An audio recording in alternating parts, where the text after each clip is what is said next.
your martial arts movie podcast. Haha! I threw that shit before I walked in the room! Featuring drunken Thai boxer, Will. Too bad you will die. The also drunken wrestler, Mark. I said I don't want trouble! And drunken karate master, Zero. You've lost your balls. And now, Talk. I know Kung Fu. You know, baby. Fists of Fail. When was the last time we did a bargain bin episode? A couple years ago. Yeah. By the way, listeners, we're doing a bargain bin episode. This is what this is. For those of you who don't know what this is, we watched a whole bunch of movies, and we're deciding to just kind of clump them all together in one review. Because everything I've watched and we're going to be talking about today is so forgettable. Every single one of these. Well, maybe not. So, the idea behind this bargain bin episode is, when we first did it a few years back, we were trying to find some martial arts horror movies that didn't come from Hong Kong, because that's generally where a lot of them come from. And we watched a lot of shitty films.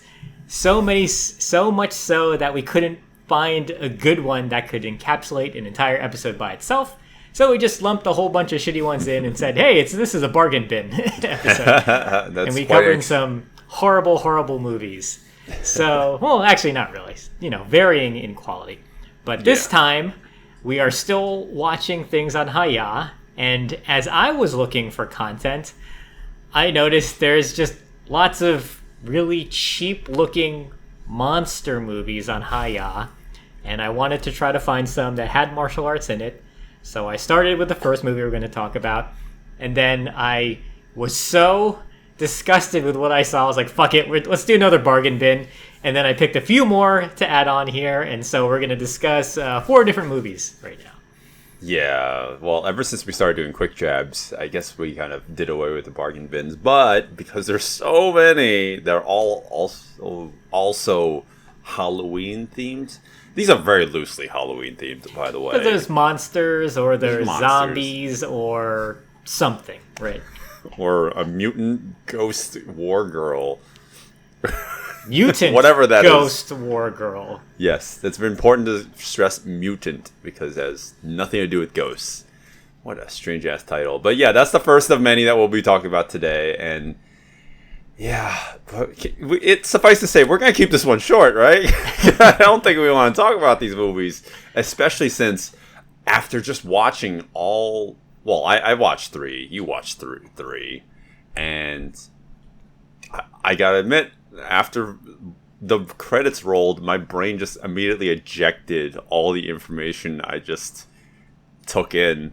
These movies are very forgettable for the most part. Well, I guess we really need to start with the first movie then, since that's probably most fresh in your head, because you just finished Mutant War Ghost Girl. Or wait, no. Mutant Ghost War Girl. Again, it's Sure. a terrible title. What a horrible fucking title. Right off the bat. It's just a horrible movie. Yeah, you adamantly hated this film. I did. I really hated this movie. And you hated the movie I'm going to recommend you later too. Yes. So I guess you and I have been kind of not syncing our so bad it's good radar lately, because anytime I find a movie hilariously bad, you don't, and then vice versa. This is up there for me. This is not that bad. This is just so hilariously awful. But then I get it. Sitting through an hour and 13 minutes of this? No, this movie is only like an hour and 10. It's barely a movie. This has got to be a triad film. It's got to be some sort of tax write-off. Somebody just threw a bunch of shit together so they can make money on the back end somewhere, because this is barely constitutes as like a story. Will, what's this movie about? Oh my god. Oof. This is going to be a tough one. This is the most complicated story of the night. I didn't watch one movie, but I'm going to assume this is the most convoluted one. So the story is about our main character has amnesia, but also superpowers. She can teleport. She has superhuman speed and strength. She can fly around. She has psychic abilities, and she has no idea why. And then suddenly she realizes, well, not suddenly. She realizes that there are other people out there with the same power as she does. So we're adopting Dragon Ball logic in that every time she's challenged to a fight, she's on the losing end, but then suddenly she powers up and defeats the enemy, rinse and repeat. And then we get to the final bad guy, and that's it. What else is there? I mean, it's like, if I want to go a little bit more specific, there is some sort of data chip that does something. I don't really know. Who fucking cares? Yeah. I don't even remember. There's something with mutants and Yes. the head bad guy. I don't even know. I don't know anybody's fucking name in this movie. The head bad guy is using these mutants for entertainment and then to potentially sell the powers to high bidders. Was that one of the stories? Something like Something that. along those I'm lines, just gonna yeah. believe you, Zero. Sure. I don't want to think about the movie. And yeah, well, there's this evil businessman who is trying to, I guess, well, he owns this company called Medusa, and Medusa is also, well, there's some people are trying to get dirt on them, right? Including, well, there's like a cop love interest character. I think he's trying to get dirt on them. I don't know. Like, I mean, basically, the data chip has evidence of Medusa's wrongdoings, and it could be used in court. That's really all you need to know. And then people are just teleporting all over the place. I don't that's remember any of this. I remember watching it and remember hating it. And then I was skimming through before this review, and I realized, holy shit, I don't remember any of this stuff happening. That's what I mean. Where did that giant monster come from in the beginning of the movie?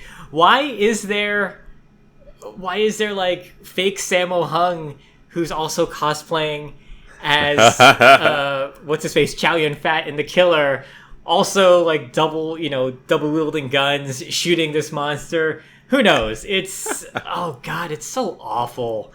I hate this. So this is a mainland Chinese film. Yep. And a lot of people say that mainland Chinese films are really bad. They're really poor. They're just shoddily thrown together when you look at these like straight to web films, and this is just one of them.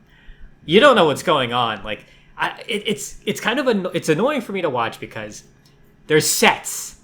There's real sets in this. There's CGI and passable, right? Like PlayStation 3 graphics, Yeah. CGI. But like, Yeah. it's not fair that like this country can churn out like these shitty straight-to-video movies, and it could look okay, like if you were to just take a frame.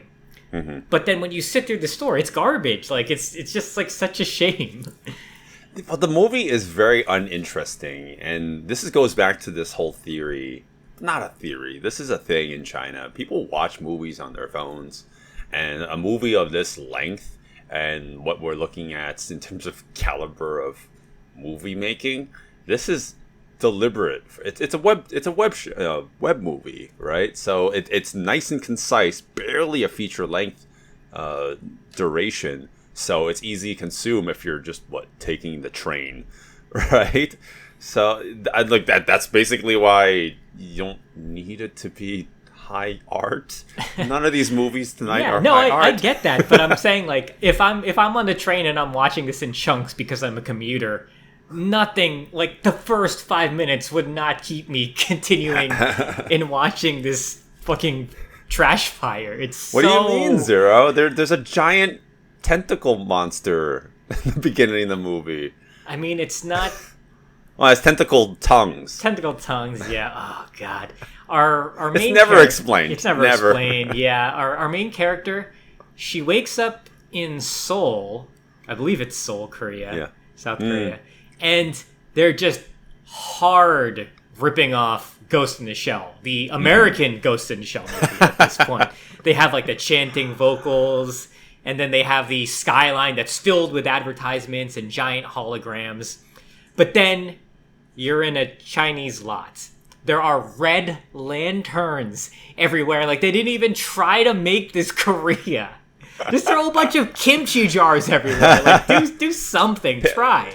Yeah, if it weren't for the fact that there's Hangul all over the place, they didn't have to take place in Korea at all. Everyone's speaking Chinese for the most part. Exactly, yeah. Yeah, and but you know why they can't directly rip off Ghost in the Shell, because Ghost in the Shell took place in Hong Kong, mainland China. Oh, not a thing. Can't be a thing. Speaking of things to rip off, the amount of Joker rip-offs there are in the movie. We don't even just rip off one Joker scene where we have the main bad guy. He's literally doing Joaquin Phoenix's dance down the stairs. Oh, I didn't even realize. I forgot about that. Oh, you're right. You're right. Yeah. And then, so that's one Joker rip-off, but they also rip off Jared Leto's Joker. Oh my god, that was horrible. That was horrible. That was the epitome of we have Joker at home. Like, saying some mom saying to some poor Chinese kid who doesn't know any better, "Oh no, it's okay. We got Suicide Squad at home. Look." Well, so something that we should know, I should point out. You mentioned Ghost in the Shell, and I just looked this up, but I was also doing research on Suicide Squad and Joker. Ghost in the Shell is part of this list. These 3 movies were banned in China. Oh, really? So, yeah. It's because Suicide Squad can't have anything suicide. Joker, the story's about a rebellion. You can't have a story about uprisings in China. There's no suicides in Suicide I know, but Squad. the title alone will fuck people over. Sure, okay. Yeah, and then Ghost in the Shell, I guess, I don't know what themes about Ghost in the Shell would be. Well, that's also part of the blacklist as well. So, hey, someone watched those movies. I'm like, all right, well, none of the Chinese audiences have seen it, so let's just straight up rip it off. Let's just take elements from these movies. Are cohesive stories banned in China as well? Is that why this is a fucking mess? Yeah, it's pretty shoddily told. It's, God. See, I wanted to like this. Like, this, you're right. There's times when it's so bad and it's so stupid, but sitting through it is not enjoyable. Like, yeah. So there are some so bad it's good movies. Like, sitting through it, you're like, oh my god, like, I can't wait for the next bad line to come. Like, and it's just cringy. Mm-hmm. We say this every now and then, but I really did feel embarrassed for everybody on screen, because you can tell people were trying. People were emoting. People were there to make a paycheck. And they were getting paid to make war, ghost, girl, mutant, whatever bullshit this is called. Yeah, the story is, I mean, besides the fact that it's convoluted and told in the most bizarre way, I mean, it's a pretty standard generic movie, I think. The action, but the action is where I found myself laughing a lot, and it's not intentional, right? Well, it's bad. Yeah, it's bad. I'm gonna start with the positives, because I thought you see slight glimpses of good choreography in there. Glimpses, yes. It's almost like the choreographer worked with the lead actress and then whomever she's gonna fight. They started putting together some moves and some combinations, and then somebody said, fuck it, we ran out of money, stop the fight scene right here. And then it stops abruptly. They ran out of money, so they just threw a bunch of CGI on screen, which costs even more money. Oh, God. Yeah, and that's what every fight scene, every action scene, let's call it, that's what it eventually devolves into, which is main characters teleporting, using psychic abilities, distorting time. I don't know. Her abilities are very poorly explained or established in the movie. I think she just has psychokinesis. I think that's Is that it? No, because then she also has the ability to like teleport and move really fast and fly. I mean, who cares? yeah, Whatever. yeah, but it essentially turns into a superhero. Yeah, they fights. do things where they're like throwing each other's into the wall. Yeah. Oh man, that effect is so bad. It's not like a wire pull where you see. Well, obviously not wire pull because everything is CG and everything's manipulated in post production. But when people are flying across the room, they literally cut the entire action of them going from point A to point B. Mm-hmm. It's, like someone's getting punched, so he's flying across the room, but he doesn't fly across the room. He quite literally appears at the other side of the room, and then there's a giant dust particle effect. Right. They're just trying to imply speed. Oh, look how fast they move. There's no in-betweens. Yeah, exactly. No in-betweens, which is ridiculous because you need to set up that there's motion.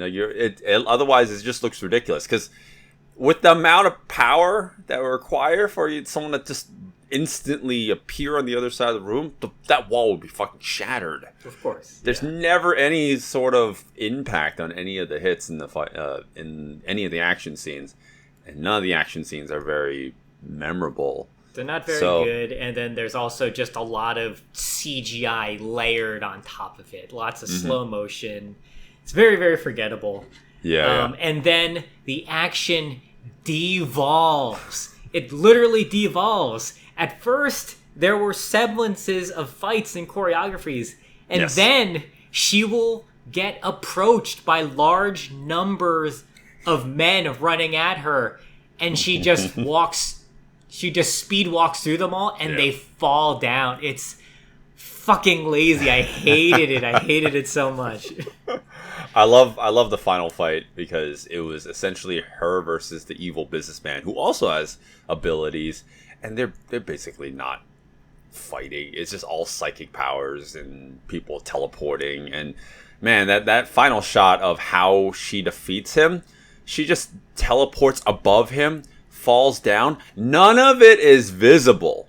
None of it. Like, you can't see it. They cut on it, and that's something that should be heavily iterated about Chinese censorship. Anytime there's a kill in any of these movies or these kinds of movies, it's like hard edit, hard cut before we see the kill. Like we mentioned that early movie monster that appears for no reason in the beginning of the movie. That monster wraps its poor PS2 GameCube era tongue around this one scientist, and you see the scientist about to go into the jaws of the monster. Oh, that's right. And then there's just a hard cut, and it's implied that she died, but you really have to use your imagination. It's like, what? Come on! And that's how I feel. Like, what is missing in a lot of these movies? There's no grit. Well, there's no consequence. So to combat that, they were allowed to show blood. Oh my god! It looks. Did you pick up on this? What? Whenever she gets like stabbed or hit in the stomach, she spits up blood. Throughout the course of the movie, she keeps on spitting up more blood, and in the final scene, she vomits like a gallon of milk. It was actually it was weirdly disturbing seeing that, because like one part of me thinks it's comical because you literally just tap her in the knee and all of a sudden she's just spewing blood out of her mouth. But like the consistency of the blood grossed me out. I'm like, why is it chunky? it looks like Chef Boyardee. I'm not happy with this. It's ridiculous. And yeah, of course, the final fight is, you're supposed to feel feelings because the love interest character, I mean, spoiler alert, don't watch the movie. Spoiler alert, the love interest dies. Did he? And he dies. He dies. Who cares? But then, like, at the very last second, he's like, nah, I'm alive. Even though I got stabbed and you saw me die. I have superpowers now, too. Why? Not explained. It's just because we need a happy ending. You need a happy ending. And then she's standing on top of the building like what's her name, the Major in Ghost in the Shell, about to fall down, like she's gonna go through the, you know, like soar through the sky. And then it hard cuts. I was like, "Oh, fuck you guys, fuck you!" And then they sequel bait, right? I did not notice that. Wait, was there like a post-credit scene? Because I didn't. It was I didn't watch before the that. credits. Yeah, I think. Oh no! I think No! I think the villain is alive. Like still, I can't remember. I don't remember. I mean, speaking of like random characters, did that girl with the white hair she fought in the beginning did anything ever happen with her? Oh my god! So the movie doesn't explain this really well. I think that character is another character in the movie. She might have been the second in command, the Angela character, who is also as powerful as she is. I mean, everyone has superpowers. It doesn't matter. But then she just disappears after she wakes up, right? Well, I know. I think it's because she changed her hair. No. I think it's why would you change the character's defining physical attributes? Don't do that. You're right. Like you're right to be confused. Because I was like, wait, what happened to the white-haired girl who's on the poster and is dressed like yes. Well, anyway, fuck this movie. And speaking of white-haired women, Will, tell me about the white-haired witch, because I did not watch this one. Yes, and you clearly do not want to talk about Mutant Ghost War Girl anymore. No, I do not. I think I can keep this one even shorter. Sure. Because this movie is longer. I think this is based off of a traditional Chinese folklore story about a woman who has supposedly long white hair, and she falls in love with a soldier from a rival, or not rival, but like a opposing clan, and because there's a lovelorn triangle shit going on there. It gets really muddled and really complicated, especially when it's revealed that he has to go back to his home clan after being kidnapped by her clan. He goes back home, and he's given an ultimatum to if he really wants to protect her, then he has to marry someone else, and then that doesn't look good for the white-haired witch girl. So I think it's kind of misleading that she's a white-haired witch, because she's not a witch. They say she's a witch. They say that she's a witch because she looks like a witch or behaves like a witch, but she's not real. There's nothing supernatural about the movie, by the way. Oh, really? Nothing. Oh. Yeah. Okay. Mm-hmm. Yeah, it's a pretty much a straight up romance action movie. Is this some sort of retelling of The Bride with White Hair? Oh, maybe that's what it is. That's what I'm thinking it is. Actually, I think it's basically like a take on that character, maybe. Yeah, and I think the reason why there's actually one hilarious scene I mentioned before about the love interest character, who is played by, I forget his name. What is his name? He is we've covered him before. He is Huang Xiaoming. That does sound familiar. He was in Ip Man 2? Ip Man 2, yes. So he was like opposite Dennis To, where they fought each other early on in the film. But anyways, Fan Bingbing's the witch character, and they fall in love, and I don't buy it for a second. It's more like these two just really want to fuck. That's really all it comes down to. I mean, it's Fan Bingbing, hey. Yeah, that's also true. But she has white hair in the beginning of the movie. She disappears. Then she comes back with black hair. And like I mentioned before, Huang Xiaoming, he actually gets married to Zhang Ziyi. Zhang Ziyi's in the movie. What? Yeah. She just like magically appears. I'm like, wait, what the fuck? Where'd you come from? I didn't even see her on the poster or anything like that. Yeah. So, oh no, is it not? It's not Zhang Ziyi. Wow, she looks identical to her. This actress's name is Tang Yao. But if you see any pictures of her, you'll know. Like she looks just like Zhang Ziyi. But anyways, so once Fan Bingbing sees that, she is so distraught that all her black hair just turns white instantly. Wait, what does she see? Did she watch see- Mutant Ghost War Girl? No, I mean, it would do that to me too if I had hair. No, she sees that her love is now marrying someone else, so she instantly gets white hair.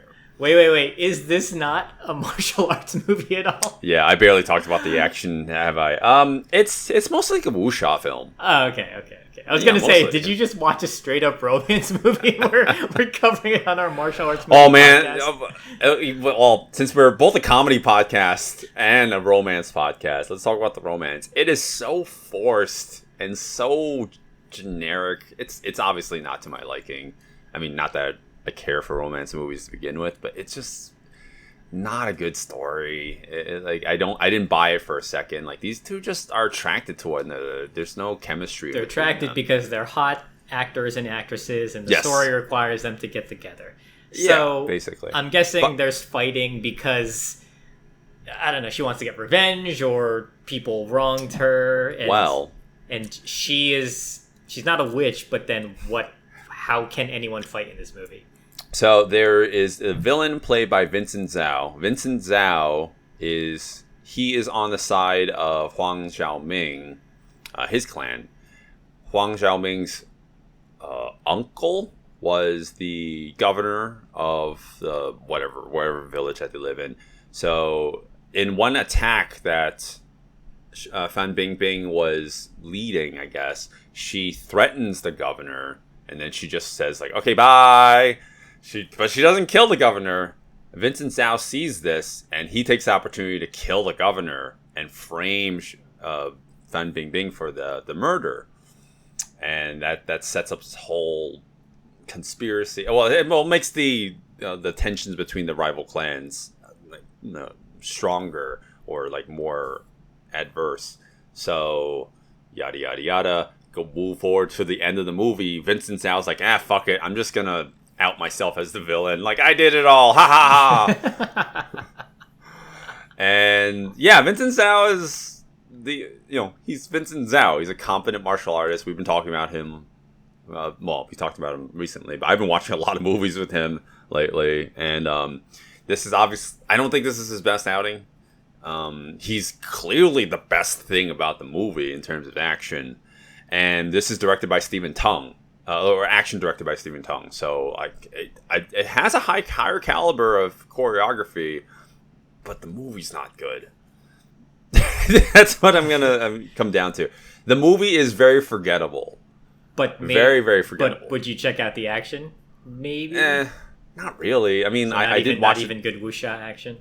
No, not really. I didn't find it very engaging because the movie is not engaging, and I thought the action was just subpar. It has that vanilla China action vibe to it. Okay. I didn't realize this was a mainland Chinese film. Mm-hmm. Yeah, it feels very much like there's no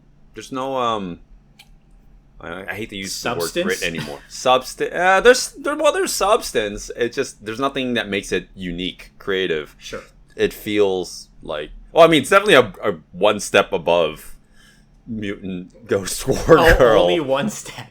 Maybe two max. I wouldn't go too far, but I thought the movie was very generic. So I'm not gonna say anything more about white-haired witch of Lunar Kingdom anymore. I don't care for this movie. There's barely enough to talk about. Sure, that's fine. Yeah, so tell me about Rampant, Zero. So here is a shocker. I saw this movie and I thought, oh, this looks like a Korean zombie period piece movie. I wonder if this is just capitalizing on that TV show Kingdom. Kingdom is also a Korean period piece zombie story. And this actually came before that. This actually has some actors. I think they might have been. They were actually in Train to Busan as well. Oh, okay. And this is actually not a bad movie. So this is not part of the bargain bin. I thought this was going to be a stinker because I thought it was going to be a cheap cash grab. And then I watched it and I realized this is actually not a terrible film. It's actually a normal film and it's actually entertaining at times. Okay. So it's Korea. You broke the combos. I know. Don't worry, we're going to get back to the shit movies course, in a second.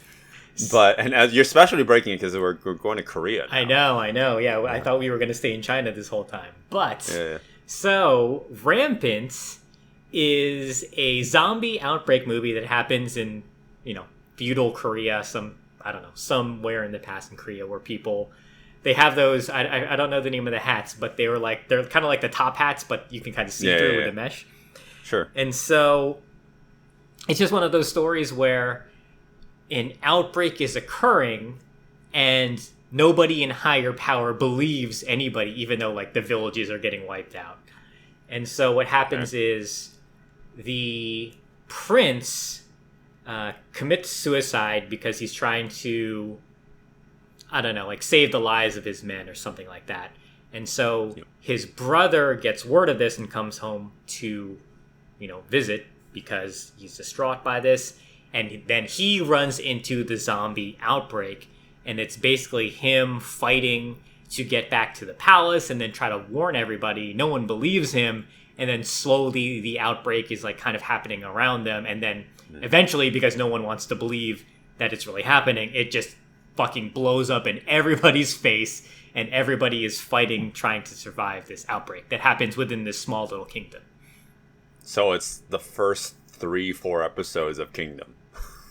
Oh, I don't know. I've never seen. I've never seen never Kingdom. watched it. I heard That's good right. things. Yeah. Yeah, no, it's a good show, but it's no. I mean, I did appreciate it, when I was watching it, but it didn't. It had very minimal action, and whatever action it was on that show, it was highly edited. We're talking about Rampant today, so and for our show, I'm assuming there's action. Oh yeah, there's a lot of action too. Surprisingly, Okay. So it's not exactly martial arts action. I'll get to that in a second. So with zombie media, zombie shows, you get hack and slash choreography. Yeah. Now it's like the complete opposite of evasion choreography where somebody's trying to get out of the way of somebody aggressively attacking them. Here, the main characters are the aggressors. They have swords in this case, and they are just moving forward and slashing zombies, trying to decapitate them, whatnot. But they do utilize things that would come into a normal fight scene. So you get wire pulls every now and then, you get stunt falls, you get people getting pushed into objects in the environment, things breaking around them, all stuff you would need to stunt coordinate. So it's nicely used there. And then even though it's not really overtly used, there's wire work sometimes to exaggerate some of these jumps because I think they're going for a slight wuxia effect every now and then. So some people can kind of jump a little higher than normal, and but people aren't just flying around. They're not flying around, yeah. So they'll jump off of the shoulders of a zombie and then kind of run on top of them to get to a further distance. Okay, so not Kingdom. Kingdom's not like that at all. Okay, but I see. Okay, so there's some small fantastical elements in this show then. Yeah, and Right, it's all done very well.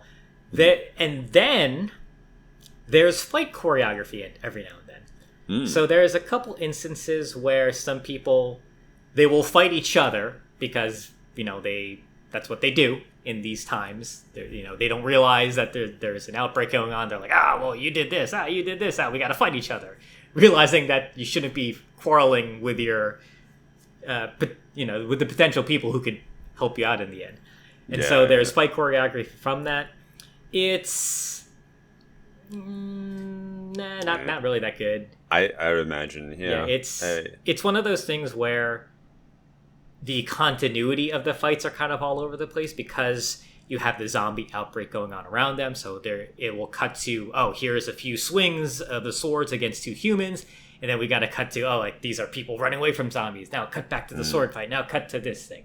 So it's a little all over the place. It feels heavy. They are using these like really thick, like square blades, these square Korean blades. So when they're fighting, it feels like there's a lot of weight to it. But so there's actually one really, really memorable fight that I wish got elongated because I think it's a really, really great premise. So we got our prince hero at the end, and he's trying to blow up this like giant pagoda, and he's gotten all the zombies to come in so he can set off the fuse. And what happens? Oh, the main antagonist comes to fight him and try and stop him because he's a dick. And so what you get is you get two people sword fighting while also trying to traverse the zombies that are all around him. So it's a lot of dodging extras while also trying to fight the person that's in front of you, and then like they're kind of weaving in and out of extras. They're also trying to like kill the zombie extras that are like in their way, and then continue the fight. And that looks awesome for like a couple moments. But then it just kind of falls apart, and it turns into like, oh, I have to kind of run away or escape more zombies and whatnot. But the idea of two people sword fighting around a bunch of stumbling zombies, I was like, oh, this is fucking awesome. Like once I saw it happening, I was like, yes, this is cool. I want more of this. And then it just goes away, unfortunately. I see. So you like the idea more than the actual execution. Well, the first couple moments are great, and then eventually it just turns into all these zombies are in the way. We got to get out of the way. And then the idea is like he really needs to blow up the pagoda, so like that's more of his incentive than to really fight this guy. I see. Okay. Well, it seems like it's a little bit more on the action side, which is important, especially if we're talking about zombie media. We have, the past decade plus, we've been inundated with zombie media. So, like, you need to make your movie stand out in some ways. I'm guessing the drama is what makes this movie good. I'm just assuming, right?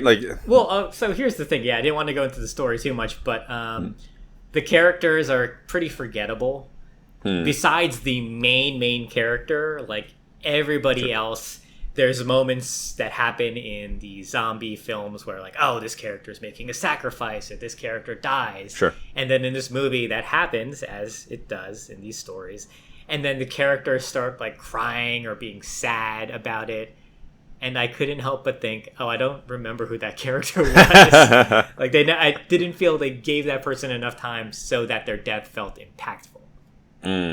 Okay. But it seems like a general recommend otherwise, right, from you? Yeah. It's from the action department. I was thoroughly entertained. The prince has a pretty good arc because when you first meet him, he's very pompous. He's a playboy. He wants nothing to do with his royal duties, and he's just there because his brother died. And everyone kind of keeps on assuming he's there because he just wants the throne. He wants to take over for his dad, who's now getting older, and he wants nothing to do with leadership at all. He actually really wants to just get the hell out of there.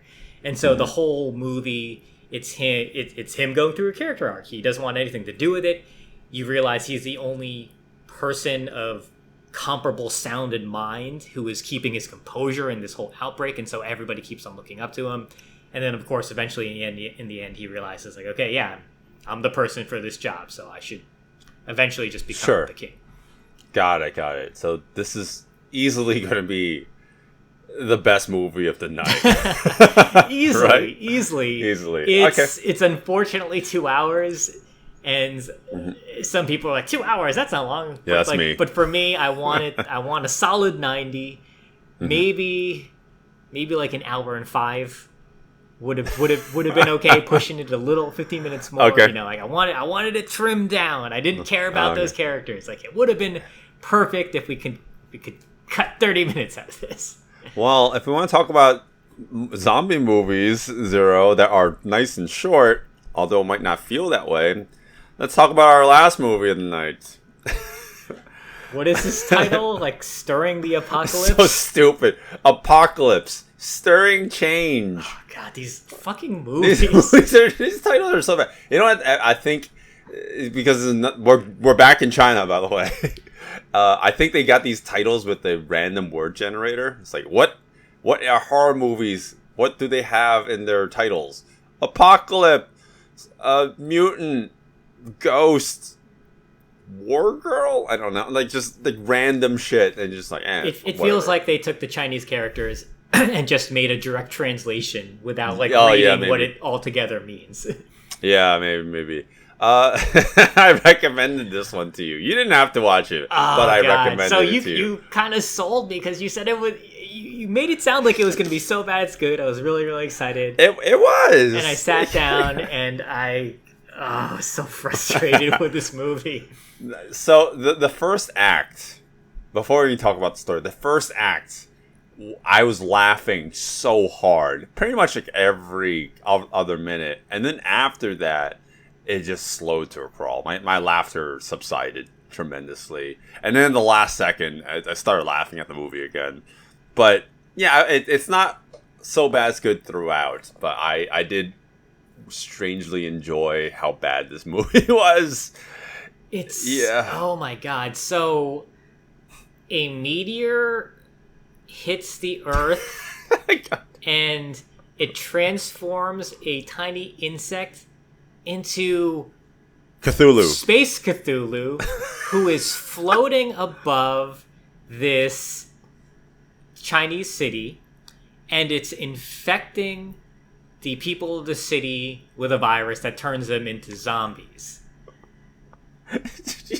The more we talk about the story, the more I realize how none of this makes any sense. Because the way that the zombie virus, it's a zombie movie, by the way, the way that the zombie virus is spread is so inconsistent. You can spread it through the air, because there's in the beginning they show like air particles that are infecting the villagers. Other instances is people get bit. Like that's another normal. That's normal stuff. Yeah. Yeah, and then the third reason is because there are literal bugs or like mosquitoes, like zombie mosquitoes. Do you remember that? They're zombie mosquitoes. Random glowing butterfly. Yeah, whatever those mosquitoes were. Flying around, but I don't recall if they actually infected anybody. Yeah, well, I don't actually know. That's a good point. I don't even know, but it's like they didn't know which route to go in terms of setting up the way that the zombie virus spreads. So they were like, fuck it. Well, there's multiple ways. Well, we can leave it like that. Oh, well, I mean, the multiple. This movie has multiple perils, including the actual alien monster in the sky that has undefined powers. Oh, God, every time you forget a lot that there's a giant space monster floating in the clouds above them. And so once you get zombie bullshit and stupid character drama bullshit, you'll have tentacles come from the sky to grab random people off the ground just to remind you that, hey, Space Cthulhu, he's there.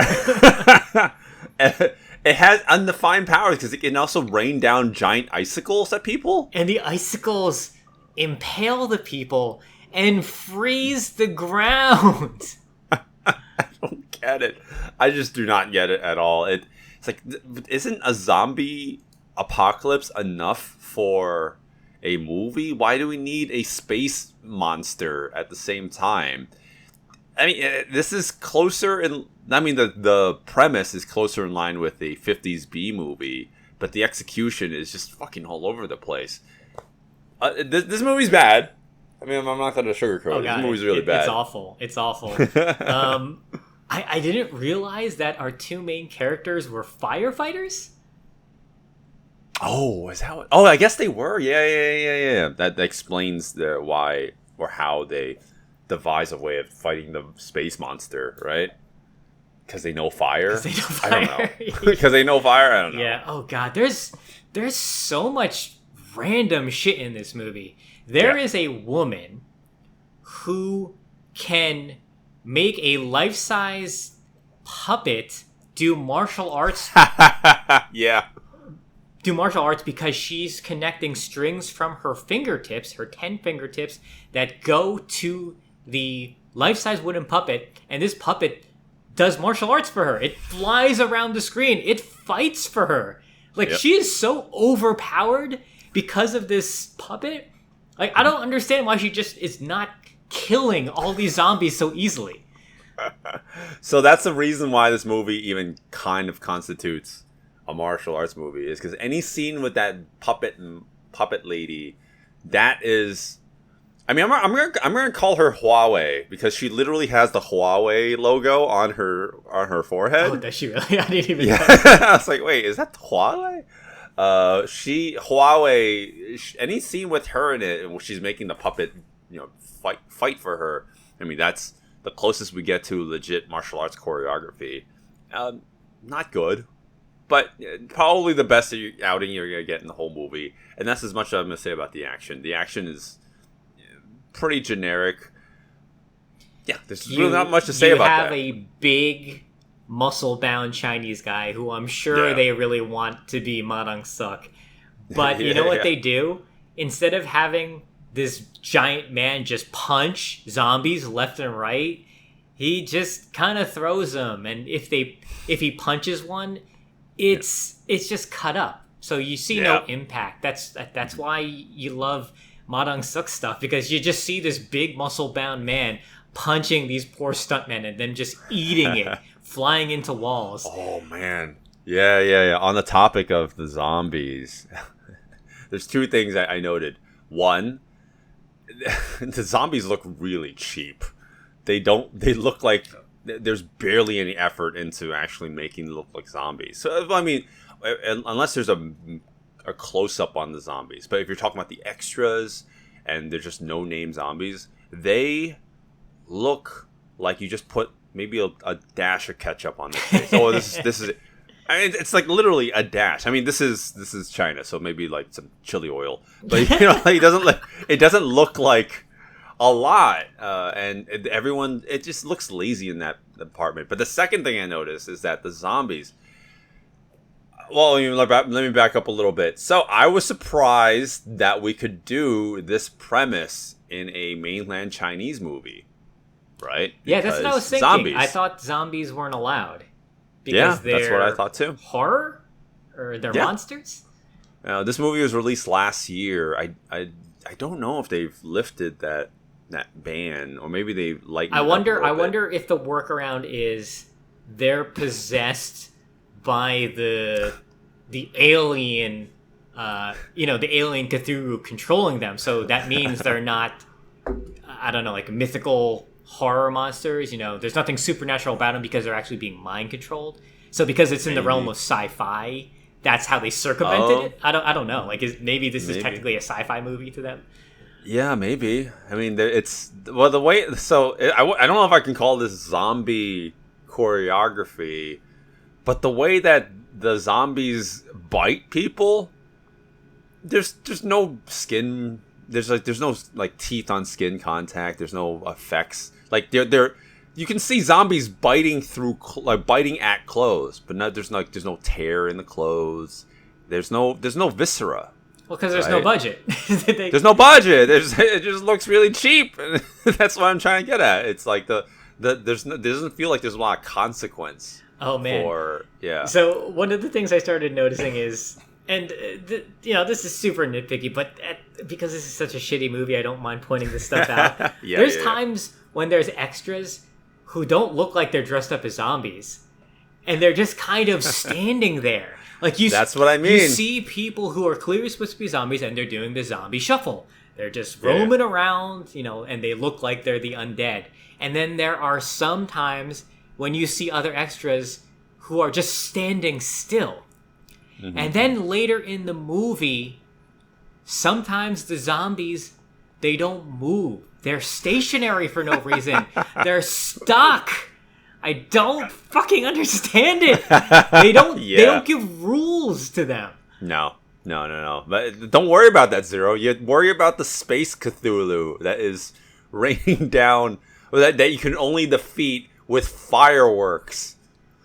Well, they don't defeat Right? him with fireworks. So what happens is, because our two main characters, or our main character at the end, is part of the fire department, he uses confiscated gunpowder to... Oh, gunpowder, yes.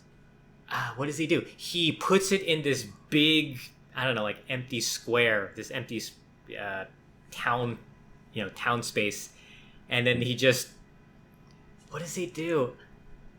Well, he has the puppet lady. This didn't make any sense to me. Okay. Go ahead. The puppet lady, like, she has an actual stand-in, the puppet. So she could have totally have the puppet. Oh my god, this makes me laugh really hard when I was watching the movie. She could have totally had the puppet be in the spot where the gunpowder was, this massive mound of gunpowder. But for some reason, she stands there. It's actually her in that position. So when the giant monster comes down with his icicle... No, it's a claw. Tentacle. It's his claw, ice-powered tentacle. Like, as soon as that comes down, random man jumps in the way and blocks the move, blocks the tentacle with his sword. It's like, basically anime logic, right? It's like, yeah, you can totally block a... Is it with the sword? I was so sure it impales them both. No, yeah, it does eventually, but he blocks it at first with his sword. Oh, right. As if, like, his, 110-pound frame with this dinky little sword can block a 700-ton monster floating in the sky. Yeah, it's huge. They are tiny in comparison to this fucking claw that then impales him. The whole time he's like, oh, I don't want to die alone. But like the entire time, I was like, "Wait, why did you both? Why did either one of you have to die?" She didn't need to die. She literally had the power to put a dummy there. I know. The guy notices that she switched places with the dummy. Like, why did she do that? Because he needed a last minute love interest. Oh my Literally God. a last minute love interest. Like, I didn't even know who he was. He was the guy in the beginning. He randomly steps on nails. Did you remember that? I love it because he stepped on one, and because the zombies are attracted to noise, so he steps on one, and they're like, "Oh shit!" So he steps on like another one, and just made me laugh. I wanted so him to just hard. keep on repeatedly stepping on nails. Yeah. Oh god! So oh my God. So speaking of the zombies being attracted to noise, Yeah. Did you watch that video I sent you? Yeah. What was it? Cargo? Cargo, a zombie short movie that got turned into a full-length movie, actually. Oh, okay. And yeah, so the ending of this movie just rips off, or does a let's be nice. Let's do a take on how that zombie movie ends. So you got our main character. So the whole movie he's looking after his daughter, and she's mute. She can't speak, and so he wants to safely escort her out of this zombie ravaged city. He's slowly turning into a zombie. So what does he do? He blindfolds her. He handcuffs himself to the front of a cart, puts her on the cart, and he stabs himself with a pole, and at the end of this pole is a bell. So what happens is, when he turns into a zombie and he moves, he's attracted to the sound of the bell, and he's pulling this cart forward to safety. I was like, I was watching this and I was like, oh, that's clever. That's really clever. That's kind of neat. I'm surprised that's in this movie. And then I saw the short Cargo, and they completely just ripped it off. Oh my god, wow. What do you mean, Zero? This movie doesn't rip off anything. It totally doesn't already rip off Train to Busan meets Kingdom, right? It's throughout the whole film, right? Not at all.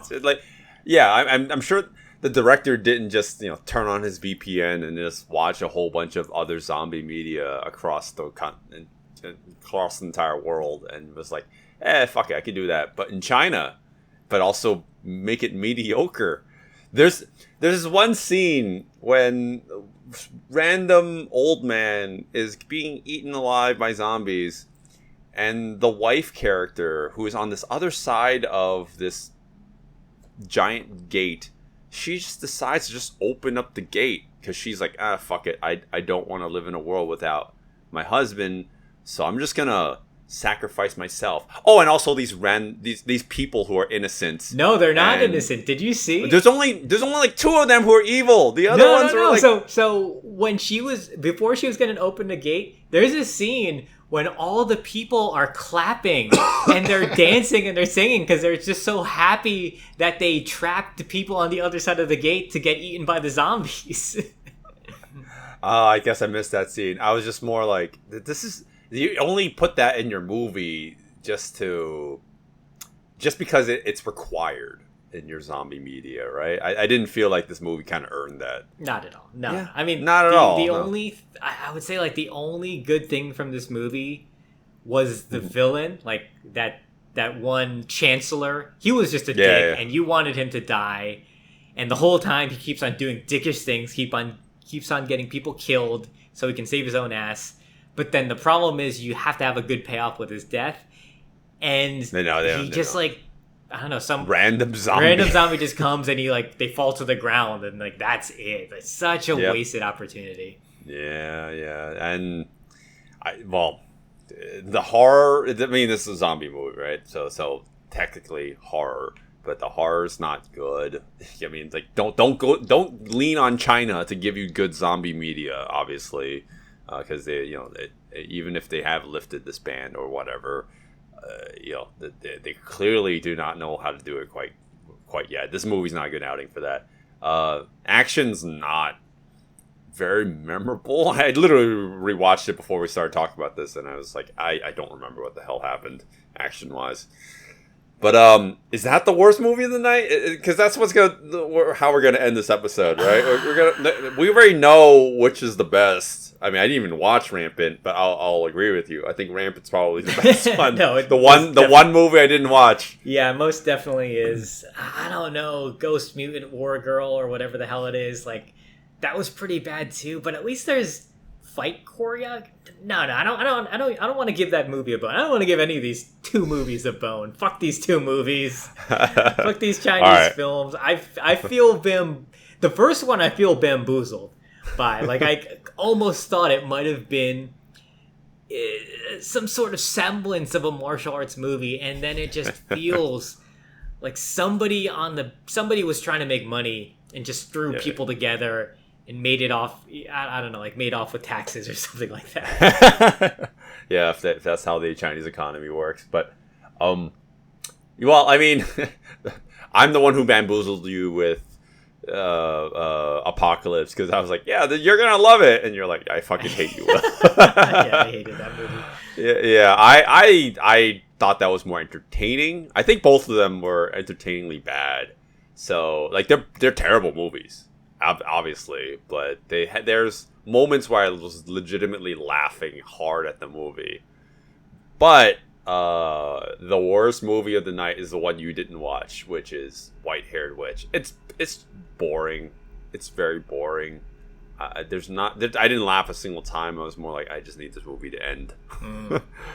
Yeah. I mean, it could be one, like, I don't like the genre too much. It's old school romance movies. We're not talking about like there's no relatability. It's like they're only in love because they're attractive. That's it. And it's like a classic tale, but it's like there's no relatability, and it's a pure romance film, and then just like everything else is a backdrop. The action, the drama, the rest of the political intrigue. It's all about that. No, the fact that they slept together once, and therefore they must be wedded or whatever. Yeah, I didn't laugh once. I'm gonna give it to Apocalypse, Stirring Change, to be the movie that you need to watch, because I thought that movie was hilarious. To watch that instead of White-Haired Witch. Maybe watch Mutant Ghost No, War no, Girl don't, 2. please don't watch that. Please don't fucking watch that. Don't watch any of these. Rampant's okay. You can check out Rampant. Don't fucking watch any of these. They're bargain bin for a reason. This is a warning. That's what this episode is. This is a warning. If you watch these, you fucked up.